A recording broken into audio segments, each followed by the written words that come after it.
about it. I was like, interesting. So if you want to, like, if you can trash talk me all you want, I actually encourage it. But you get to pay Elon his $8 first. There you go. Boop.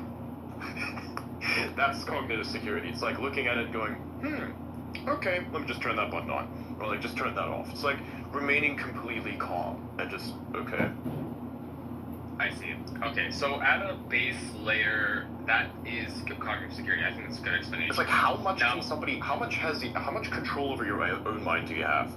Does like this random reply that's designed to offend you, does that offend you? And if it does, you're weak.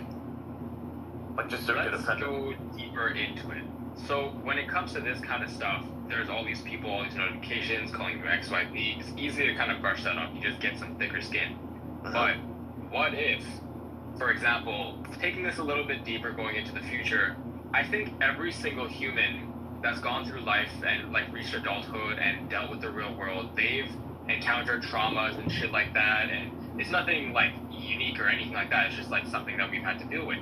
But I feel like it introduces critical vulnerabilities that people can't access or manipulate because they simply don't know about it. They don't know you that well. Like, for example, let's say you had certain issues with like a parenting style, and so a certain insult would penetrate that thick skin because it hit that very like vulnerable part of you.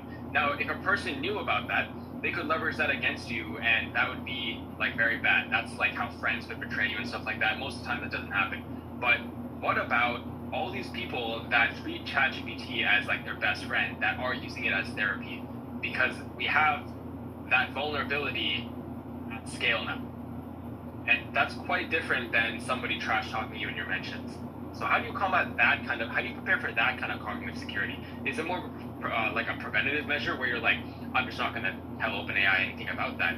Maybe you run your local models. Or like, how do you deal with that? This is like a future problem that I feel like people haven't really thought of yet.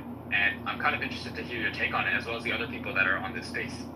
Yeah, it's about like how much you can actually keep to yourself and realize, like thinking of the consequence, like considering second order effects also helps a lot with that, where it's like, what if somebody else, like, okay, first of all, you have to come from the perspective of, I value my own mental security. What could possibly compromise it? You consider all the things, and then perhaps you run that exact thing before you comment something on the internet, where you go, would this be something that I'd want to have delete? Like, would I want this to be deleted? Like, would I just like put that out there and not care about it and keep it forever, or would I actually want this to be deleted in the future? Is this a throwaway thing?